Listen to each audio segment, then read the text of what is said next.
Ologun kò ní gba ìjọba ní orílẹ̀-èdè Nàìjíríà. Ẹ̀yin ọlọ́tẹ̀ ẹgbẹ́nu yín dákẹ́ kẹ́ẹ̀sì gbẹ́nu yín sọ̀hún.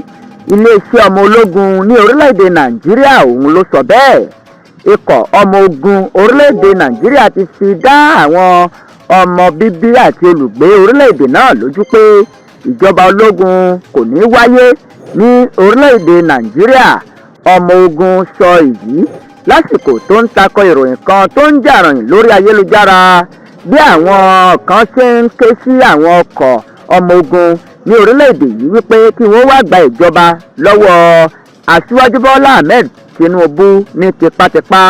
Wọ́n ṣe àpèjúwe àwọn tó ń pè fún ìjọba ológun gẹ́gẹ́ bí àwọn ọ̀bàyéjẹ́ àti ìkà ènìyàn. Iléeṣẹ́ ikọ̀ ọmọ ogun ní orílẹ̀-èdè Nàìjíríà wọn ò dunnú sí àwọn ènìyàn náà tí wọ́n sì gbójú agan sí wọn. Wọ́n ní àwọn èèyàn ti tú sórí ayélujára tí wọ́n sì ń pè fún kí àwọn ọmọ ogun kí wọ́n já ìjọba gbà lọ́wọ́ Tinubu.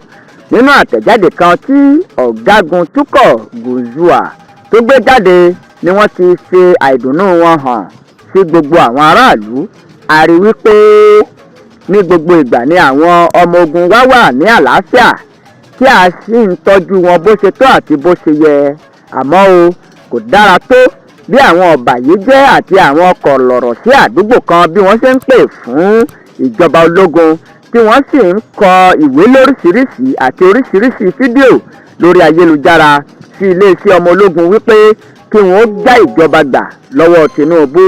A fẹ́ kí àwọn aráàlú mọ̀ wípé ìjọba Nàìjíríà ó tẹ́ wa lọ́rùn. A kò sì ṣetán láti dojú ìjọba tàbí dojú òfin bolẹ̀ ní orílẹ̀-èdè Nàìjíríà. Ìjọba tiwantiwa tó bẹ̀rù fún òfin ni a fẹ́ tí a sì fẹ́ ṣiṣẹ́ lábẹ́ rẹ̀. Láìpẹ́ yìí ni àwọn ológun gbàjọba ní Niger. Èyí ló sì jẹ́ ẹlẹ́kẹsàn-án tí ó wáyé ní ìwọ̀ oòrùn ilẹ̀ Áfíríkà. Àwọn orílẹ̀-èdè tí ológun ti gba ìjọba bẹ̀rẹ̀ láti ọdún 2020 ní Mali, Guinea, Burkina Faso tó fi mọ́ Chad. Ààrẹ orílẹ̀-èdè Nàìjíríà aṣíwájú Bọla Ahmed Tinubu tó jẹ́ adarí àjọ ECOWAS ló ń darí ìgbìyànjú láti dá ìjọba padà fún ààrẹ tí ìlú dìbò yàn ní orílẹ̀-èdè Niger. Ṣùgbọ́n báyìí o àwọn ikọ̀ ọmọ ológun ní orílẹ̀-èdè Nàìjíríà wọ́n ti ní àwọn ò ṣetán láti gba ìjọba lọ́wọ́ Tinubu kí gbogbo àwọn ọlọ́tẹ̀ ènìyàn kí wọ́n gbẹnu dákẹ́.